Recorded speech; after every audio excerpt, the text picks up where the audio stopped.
ডেঙ্গুর hotspot zone হিসেবে বরগুনাকে চিহ্নিত করা হয়েছে। ডেঙ্গু রোগীর সংখ্যা কেমন, আর কর্তৃপক্ষ আসলে কি ধরনের চিকিৎসা দিচ্ছে ডেঙ্গু রোগীদেরকে?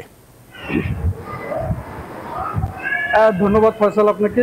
আপনি জানেন যে প্রতিনিয়ত কিন্তু বরগুনায় ডেঙ্গু রোগীর সংখ্যা বাড়ছে এবং আক্রান্ত এবং মৃত্যুর মিছিল কিন্তু ক্রমশ দীর্ঘ হচ্ছে, এবং স্বাস্থ্য বিভাগের পক্ষ থেকে আমাদেরকে যে সবশেষ তথ্য জানানো হচ্ছে সেই তথ্য অনুযায়ী আমি বলতে চাই যে বরগুনায় কিন্তু এখন পর্যন্ত ডেঙ্গু আক্রান্ত রোগীর সংখ্যা 2105 জন, এবং গত 24 ঘন্টায় কিন্তু বরগুনায় ডেঙ্গু আক্রান্ত রোগী ভর্তি হয়েছে 57 জন, এবং এখন পর্যন্ত চিকিৎসাধীন রয়েছেন 233 জন ডেঙ্গু রোগী হাসপাতাল পক্ষ থেকে আমাদেরকে জানানো হয়েছে। এবং আপনি যে বিষয়টি বললেন যে আসলে এই ডেঙ্গু মোকাবেলায় বা এই যে পরিস্থিতি, এটি মোকাবেলায় আসলে স্বাস্থ্য বিভাগ কিংবা প্রশাসনের পক্ষ থেকে কি ধরনের উদ্যোগ নেওয়া হয়েছে।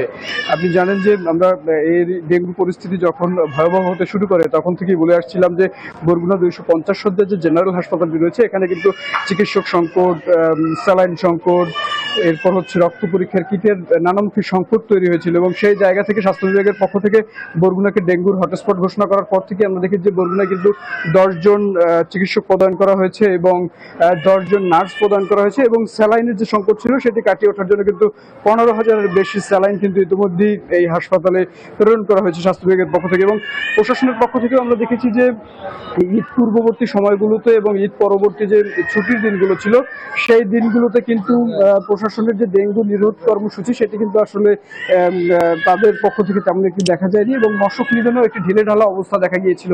এবং ছুটি পরবর্তী সময়তে কিন্তু এই যে মশক নিধন প্রক্রিয়াটি এটি আরো বেশি সোচ্চার করা হয়েছে, এবং পৌর প্রশাসন এবং জেলা প্রশাসন, উপজেলা প্রশাসনের পক্ষ থেকে কিন্তু এখন প্রতিনিয়ত মশক নিধন কার্যক্রম বাস্তবায়ন করা হচ্ছে। এই ছিল আমার কাছে বরগুনা থেকে সবশেষ পরিস্থিতি। ফিরে যাচ্ছি স্টুডিওতে ফয়সালের কাছে। ফয়সাল, সুমন আপনাকে ধন্যবাদ। বান্ডেল থাকলে প্রতি সেনমানিতে টাকা বাঁচবে। বিকাশ সেনমানি বান্ডেল কিনে জিতুন প্রতি লেনদেনে।